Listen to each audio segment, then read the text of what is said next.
Episode की अब शुरुआत होती है जहाँ पर हम लोग काफी ज्यादा मीडिया वालों को देखते हैं जो कि ली मिन सुंग को देखने आए हैं। पर तभी अब वहाँ पर चोय और बेक आ जाती है। वो लोग भी इतने सारे मीडिया वालों को देखकर कहते हैं कि यहाँ क्या हो रहा है। तो वो मीडिया वाले अब कहने लगते हैं कि क्या आप यहाँ पर ली मिन सुंग को रिक्रूट करने आए हो अपनी गिल्ड के अंदर। वही बेक तो सोचने लगता है कि आखिर ये कौन है। वो अब उन लोगों से मना कर देता है और कहता है कि नहीं, मैं इस काम से नहीं आया हूँ। वही चोय अब कहने लगता है कि मुझे पता है कि ली ने फीन गिल्ड के साथ साइन अप किया है, पर मैं यहाँ पर किसी और काम के लिए आया हूँ। ये सुनने के बाद मीडिया वाले थोड़े से डिसअपॉइंट हो जाते हैं और वो वहाँ से चले जाते हैं। जिसके बाद अब बेक अब चोय से कहने लगता है कि मैंने सुना है कि एक ए रैंक डंजन जो कि एस रैंक का बन गया, इस वजह से तुम्हें काफी दिक्कत हुई। तो चोय कहते हैं कि नहीं, इतनी भी दिक्कत नहीं हुई। ज्यादा दिक्कत तो व्हाइट टाइगर गिल्ड को हुई थी क्योंकि तुमने रेड गेट के अंदर ए रैंक के नूब्स को भेज दिया था। तो दोनों ही जिन्वू के बारे में कह रहे होते हैं कि उसने हमारी काफी मदद करी है, इसलिए मैं उसे रिक्रूट करूंगा। तो अब आपस में लड़ने लगते हैं ये जानकर कि आखिरकार जिन्वू को कौन अपनी गिल्ड में लेगा। वो दोनों यहाँ पर जिन्वू को अपनी गिल्ड में लाना चाहते थे, पर तभी वहाँ पर एक बंदा आ जाता है जो कि उन लोगों से कहता है कि क्या तुम ली मिन सुंग को रिक्रूट करना चाहते हो, इसलिए तुम आपस में लड़ रहे हो। जिस पर अब वो दोनों काफी गुस्से में मना कर देते हैं।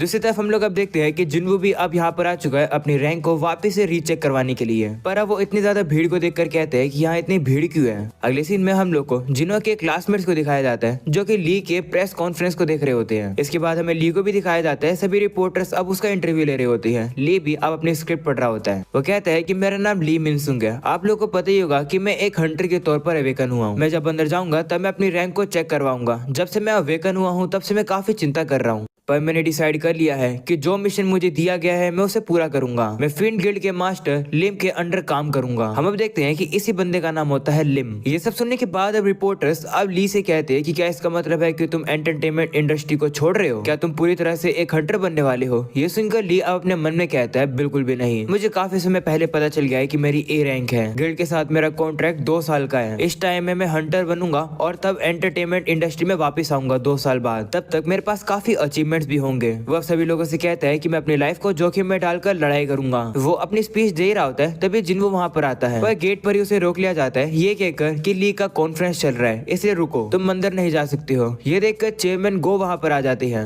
वो अब उस बंदे से कहते हैं कि ये मेरा गेस्ट है, इसे अंदर आने दो। जिसके बाद गो भी अब ली से कहता है कि मैंने तुम्हें रिक्वेस्ट करी थी ना कि प्रेस कॉन्फ्रेंस इस समय मत करना। ऐसा बोलने के बाद वो जिन्वू को अपने साथ ले जाता है। वहीं पर ली को अब गुस्सा आ जाता है। वो जिन्वू के बारे में कहने लगता है कि जिन्वू ने तो मेरा इवेंट खराब कर दिया। वो अब सभी लोगों से कहता है कि माफ करना, पर अब मैं अंदर जा रहा हूँ अपनी रैंक को चेक कराने के लिए। वह बंदा जा ही रहा होता है तभी जिन चुलू से रोक लेता है और कहता है कि अंदर ऑलरेडी एक रीचेकिंग चल रही है हंटर की, तो बाद में ही एंटर करना। ये सुनकर लिया उससे कहता है कि तुम्हें पता है ना कि मैं कौन हूँ, मुझे अंदर जाने दो, नहीं तो तुम अपनी जॉब से हाथ खो बैठोगे। जिस पर अब जिनचुल कहता है कि मुझे नहीं पता कि तुम कौन हो, पर अगर तुम यहाँ पर मुसीबत खड़ी करने आए हो तो ये तुम्हारे लिए काफी बुरा डिसीजन होगा। ये सुनकर ली की बोलती बंद हो जाती है। इसके बाद अब जिन जब अंदर जा रहा होता है तब वो वहाँ पर बेक और चोय को देखता है। जिसके बाद गो अब जिन्वू को बताता है कि ये लोग आज के रिजल्ट का वेट कर रहे हैं। 2 साल बाद एक नया एस रैंक का हंटर आया है, इसलिए वो तुम्हारी ताकत जानना चाहते हैं। इसके बाद अब वो लोग जिन्वू को एक रूम में ले आते हैं और कहते हैं कि तुम्हारी रैंक को वापस से चेक करने से पहले हम लोग तुम्हारी हंटर एबिलिटी सिस्टम देखना चाहते हैं। आखिर तुम कौन सी एबिलिटी यूज कर सकते हो? तो जिन्वू अब उन्हें एक सोल्जर समन करके दिखाता है, जो देखकर वो बंदा कहता है कि क्या तुम सिर्फ समनिंग मैजिक कर सकते हो? तो जिन्वू कहते हैं हाँ, पर और भी कुछ कर सकता हूँ। तभी गो अब जिन्वू से कहने लगता है कि जिनचुल ने मुझे तुम्हारे बारे में रिपोर्ट दी है, तुम इससे भी ज्यादा कर सकते हो ना, इसलिए करके दिखाओ। तो जिन्वू के पास भी अब और कोई चॉइस नहीं होती है। वो वहाँ पर पूरी आर्मी को ही खड़ा कर देता है, जो देखकर सभी लोग काफी हैरान हो जाते हैं। वही चोय कहते हैं कि ये तो काफी खतरनाक मैजिकल पावर है। दूसरी तरफ बेक भी कहने लगता है कि जिन्वू तो मुझसे भी ज्यादा ताकतवर है, तो ये है इसकी पावर। अगले सीन में हम लोग अब देखते हैं कि जिन्वू की अब रैंक वापस से चेक हो जाती है और अब उसे एक एस रैंक का नया हंटर लाइसेंस मिल जाता है। ये देखकर जिन्वू खुश आता है और कहता है कि अब मैं स्पीयर ऑफ एवरेस्ट को बेच पाऊंगा। मुझे इक्विपमेंट्स की जरूरत है जिससे कि मैं जाकर डीमन कैसल को कॉन्कर कर सकूं। इसके बाद अब गो जिन्वू से कहने लगते हैं कि अब तुम एक असली एस रैंक के हंटर बन गए हो। आगे बढ़कर मैं तुम्हारी अचीवमेंट्स को देखना चाहूंगा। अगले सीन में जिन्वू अब वहाँ से जा रहा होता है, पर तभी वहाँ पर चोय और बेक उसका इंतजार कर रहे होते हैं और उससे कांग्रेचुलेशन करते हैं एस रैंक का हंटर बनने के लिए। वो लोग अब जिन्वू को अपने गिल्ड में लाने के लिए उससे रोककर बात करने वाले होते हैं, पर तभी जिन्वू उन्हें इग्नोर कर देता है और कहते हैं कि मुझे और कोई काम है। ऐसा बोलकर जिन्वू अब वहाँ से बाहर निकल जाता है, पर जैसे वो बाहर निकलता है उसके ऊपर मीडिया वाले टपक पड़ते हैं। दूसरी तरफ हम लोग अब देखते हैं है कि न्यूज को सॉन्ग भी देख रही थी और अब वो जिन्वो को देखकर काफी हैरान हो जाती है। वो अब जिना को भी बताती है कि तुम्हारा भाई टीवी पर आ गया है। तो वो लोग भी अब जैसी न्यूज देखते हैं उन्हें पता चलता है कि जिन्वो तो अब एक 10th एस रैंक हंटर बन चुका है। ये देखकर जिना काफी हैरान हो जाती है और कहती है कि आखिर ये कैसे हो गया। दूसरी तरफ हम लोग माइनिंग टीम को भी देखते हैं। उन लोग को भी अब न्यूज में पता चलता है जिन्वो के बारे में और वो ये देखकर काफी शौक हो जाती है। वह इस न्यूज को तो जूही भी टीवी पर देखती है और अब वो ये जानकर काफी ज्यादा खुश हो जाती है कि जिन्वो एक एस रैंक का हंटर बन गया। वह इस न्यूज को चाहिन भी देख रही थी। दूसरी तरफ अब वापस से जिन्वो को दिखाया जाता है जो कि काफी ज्यादा शौक हो जाता है इतनी ज्यादा मीडिया को देखने के बाद। वहीं पर मीडिया वालों का ध्यान जिन्वो पर होता है। वो सभी लोग तो अब ली को अकेला ही छोड़ जाती है। दूसरे सीन में हम लोग को जिनो को दिखाया जाता है जो कि अपने फादर से कहता है कि मैं जिन्वो का माइंड चेंज नहीं कर पाया। वो अब याद करते हैं कि जब वो जिन्वो से बात करने गया था तो जिन्वो ने उससे कहा था कि माफ करना पर मुझे कुछ और अकेले कंप्लीट करना है। इसके लिए मुझे लड़ते रहना होगा और ताकतवर बनते रहना होगा। फिलहाल के लिए किसी भी ऑर्गेनाइजेशन को ज्वाइन करना मेरी प्रोग्रेस बिगाड़ देगा।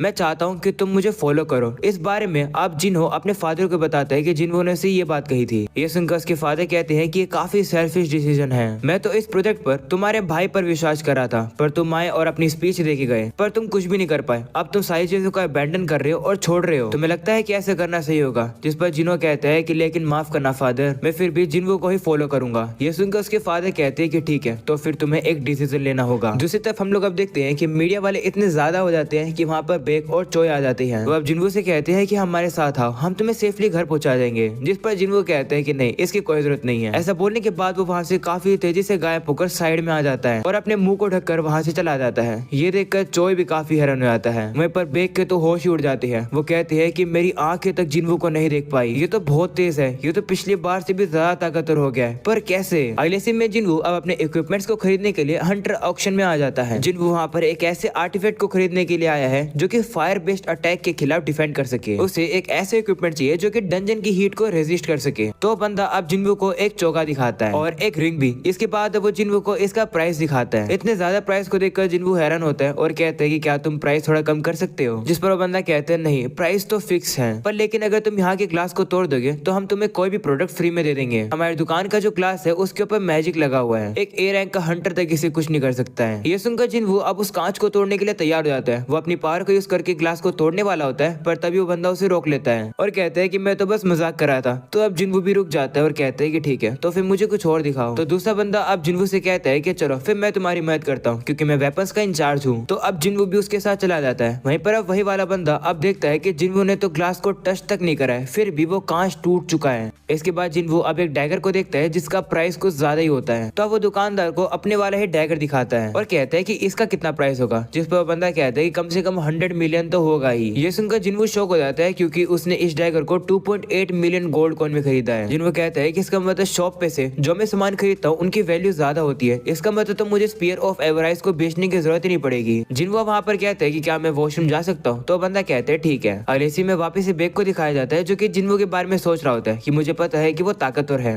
पर कुछ तो अलग है। उसकी सेकंड अवेकनिंग काफी जल्दी पहले खत्म हो जानी चाहिए थी पर तब से लेकर अब तक वो और भी ताकतवर बनता जा रहा है। कहीं वो एक ऐसा हंटर तो नहीं बन गया जो कि कंटिन्यूअसली ताकतवर बनता जाता है। अगले सीन में जिना आप खिड़की के नीचे देखती है कि वहाँ पर तो कोई भी मीडिया रिपोर्टर होता ही नहीं है। ये देखकर वो काफी रिलीफ फील करती है और कहती है कि मैं फाइनली स्कूल जा पाऊंगी। ये देखकर जिन्वो अब कहता है क्या हुआ। जिस पर वो कहती है कि ये सारी गलती तुम्हारी है। तुम्हें टीवी पे आना है तो आओ पर मुझे इन्वॉल्व मत करो। तो जिन्वो कहते हैं ठीक है, वैसे मैं कल से एक हफ्ते के लिए बाहर रहूंगा। तो जिना कहती है लेकिन क्यों। तभी अब वहाँ पर जिनो आ जाता है। उसे देखकर जिना अब जिन्वो से कहती है कि क्या ये तुम्हारा दोस्त है। तो जिनो भी अब उसे कहता है हाँ, मैं जिन्वो का राइट हैंड मैन हूँ। ये देखकर जिन्वो को अब एक बहाना मिल जाता है। वो अब जिनो को पकड़ लेता है और अब वो जिना से कहते हैं कि एक हफ्ते के लिए मैं इसके साथ काम करने वाला हूँ। ये सुनकर जिनो शॉक हो जाता है और कहते हैं कि लेकिन इसके बारे में तो हमने बात ही नहीं करी थी। पर तभी जिन्वो उसको काफी जोर से पकड़ लेता है और इशारे में हाँ बोलने के लिए कहता है। तो जिनो भी अब कहता है हाँ, हम लोग काफी इंपोर्टेंट काम पर जा रहे हैं। अगले सीन में हमें अब रात का सीन दिखाया जाता है जहाँ पर जिनो और जिना दोनों ही सो जाते हैं। जाने से पहले जिन्वो अब जिना के लिए गार्ड्स को खड़ा करता है। वो वहाँ पर फैंग के यानी कि टस के उन गार्ड्स को निकाल लेता है और कहते हैं कि उसके गार्ड्स तो 4 थे पर यहाँ पर 3 क्यों हैं। तो वो लोग उसे बताते हैं कि एक तुमने हवा में उड़ा दिया था।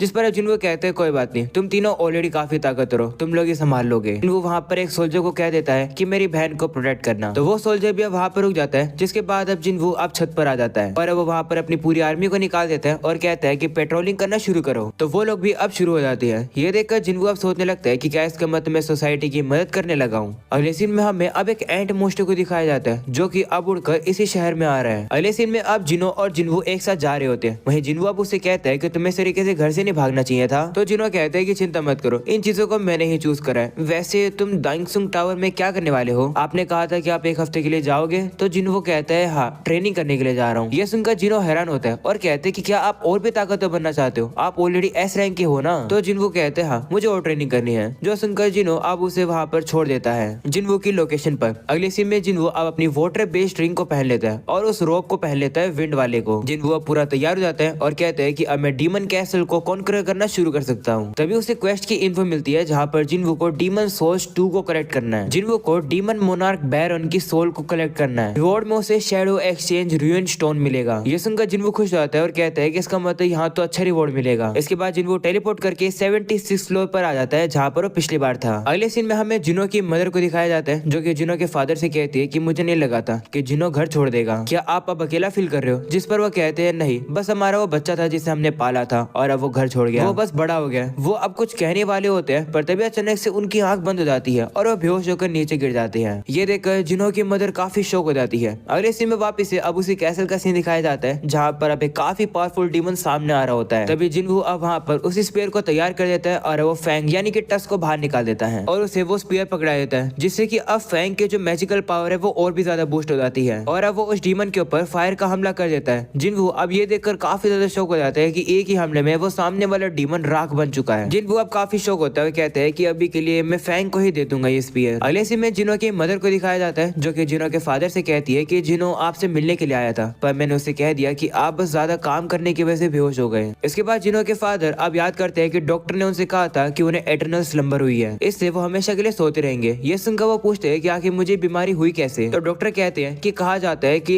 ऐसे लोग जिनके पास लो मैजिक पावर का रेजिस्टेंस होता है, अगर वो पर्सन मैजिक पावर के कांटेक्ट में ज्यादा देर तक रहते हैं तो उन्हें ये बीमारी हो जाती है। क्या आपके रिलेटिव में या फिर फ्रेंड में कोई हंटर है? जिस पर कहते हैं कि हाँ, मेरा बेटा एक हंटर है। तो डॉक्टर कहते हैं कि अभी तक हम कंफर्म नहीं कर पाए हैं कि यही कारण है। ये सब कुछ अब याद करने के बाद जिनो के फादर कहते हैं कि एक ऐसी दुनिया जहाँ पे मैजिकल पावर है, मेरे पास बिल्कुल मैजिक पावर का रेजिस्टेंस ही नहीं है। क्या इसका मतलब है कि मैं इस दुनिया से एलिमिनेट हो गया हूँ? अगले सीन में हम लोग अब कुछ हंटर्स को देखते हैं जो कि पेट्रोलिंग कर रहे होते हैं, पर तभी अचानक से उन लोग के सामने अब वही एंट मोस्टर आ जाता है और अब वो डीमन उन्हें ही दिख रहा होता है। अगले सीन में हम लोग अब देखते हैं कि जिन्वो ने काफी डीमंस को हरा दिया और अब उसका लेवल अप हो जाता है। ये देखकर जिन्वो कहता है कि मैंने काफी अच्छा किया, मैंने अपने सोल्जर्स को 6 टीमों में बांट दिया और अलग अलग काम पर लगा दिया। वो बताता है कि जब मैंने उन्हें भेजा तब मेरे सोल्जर्स को 2 ऑर्डर दिए। पहला ये कि हर टीम सेपरेटली एक्ट करेगी और सारे विजिबल एनिमीज को मारेगी, और दूसरा ये कि जब एंट्री परमिट मिल जाए तो मुझे नोटिफाई कर देना। जिन्वो कहता है कि मैं बाकी के आइटम्स को ऑब्टेन नहीं कर पाऊंगा, बस परमिट को ऑब्टेन कर पाऊंगा, पर एडवांस करने की मेरी पेस काफी ज्यादा बढ़ चुकी है। मुझे ऐसे करना चाहिए था क्योंकि 80 फ्लोर पर पहुंचे मुझे 2 दिन हो चुके हैं, प्रोग्रेस काफी स्लो हो चुकी है, लगता है कोई दिक्कत है। तभी अचानक से जिन्वो देखता है कि उसका एमपी काफी तेजी से गिरने लगा है, यानी कि उसके सोल्जर्स को कोई कंटिन्यूअसली हरा रहा है। जिन्वो को पता चलता है कि ये तो उसकी हाई ऑक टीम ए है। जिन्वो कहता है कि मुझे लगा था कि वहाँ पर हाई लेवल्स की डीमन होंगे जो कि हाई ऑक्स को हरा देंगे। वो अब कहते हैं ठीक है, मैं टीम ए को वापस बुला लूंगा और इन्वेस्टिगेट करूंगा। ऐसा बोलकर जिन्वो अब वहाँ पर पहुंच जाता है और अब उसे पता चलता है कि टीम ए के ऊपर हमला होने के बाद टीम बी के ऊपर भी हमला हो गया। जिन्वो कहता है कि जो भी दुश्मन है वो ताकतवर है, पर कुछ ना कुछ तो अजीब है। फैंग टीम को तो टीम ए के पास होना चाहिए था, तो टीम बी के ऊपर हमला क्यों जबकि वो तो काफी दूर थे? क्या इसका मतलब है कि वो फैंग के जितना ताकतवर नहीं है? इसका मतलब है कि वो एक ऐसे अपोनेंट को टारगेट कर रहा है जिसे वो हरा सकता है। अगर वो ऐसा कर पा रहा है तो इसका मतलब उसके पास इंटेलिजेंस है, इसका मतलब उसका अगला टारगेट वो होने वाले हैं। जिन डीमंस की बात कर रहा होता है, हम लोग को अब उन्हीं डीमंस को दिखाया जाता है जो कि अब उन भालुओं वाली टीम के पास आ जाती है और अब वो उनके ऊपर हमला करके उन्हें काफी इजीली से मार रहे होते हैं। वहीं पर जिन्वो स्टील स्किल का यूज करके पीछे छुपा हुआ था और वो ये सब देख रहा था। उन डीमंस को देखकर जिन्वो भी कहते हैं कि हाँ, ये तो ताकतवर है। तभी जिन्वो भी अब उनके सामने आ जाता है। ये देखकर एक डीमन उसके ऊपर हमला करता है पर जिन्वो उसके अटैक को डॉज कर लेता है। जिन्वो अब काफी तेजी से घूमकर उसे लात मार के उसे काफी पीछे फेंक देता है। इसके बाद जिन्वो अपने डैगर को बाहर निकालकर उन डीमंस के ऊपर हमला करके उन्हें खत्म करता है। इस वजह से उसका लेवल अप हो जाता है। जिन्वो अब कहने लगता है कि मैं हमेशा से ये जानना चाहता था कि क्या मैजिक बीस्ट भी डरते हैं, पर तुम तो डर रहे हो। अब मुझे आंसर मिल गया है कि हाँ, मैजिक बीस्ट भी डरते हैं। और अब इसी के साथ ये एपिसोड यही खत्म हो जाता है। उम्मीद है कि तुम लोग को ये एपिसोड पसंद आया होगा। पसंद आया तो प्लीज चैनल को सब्सक्राइब करके ऑल नोटिफिकेशन यहाँ से ऑन कर देना और इस वीडियो को भी लाइक कर देना। तो मिलते हैं अब अगले एपिसोड के अंदर, तब तक के लिए बाय बाय।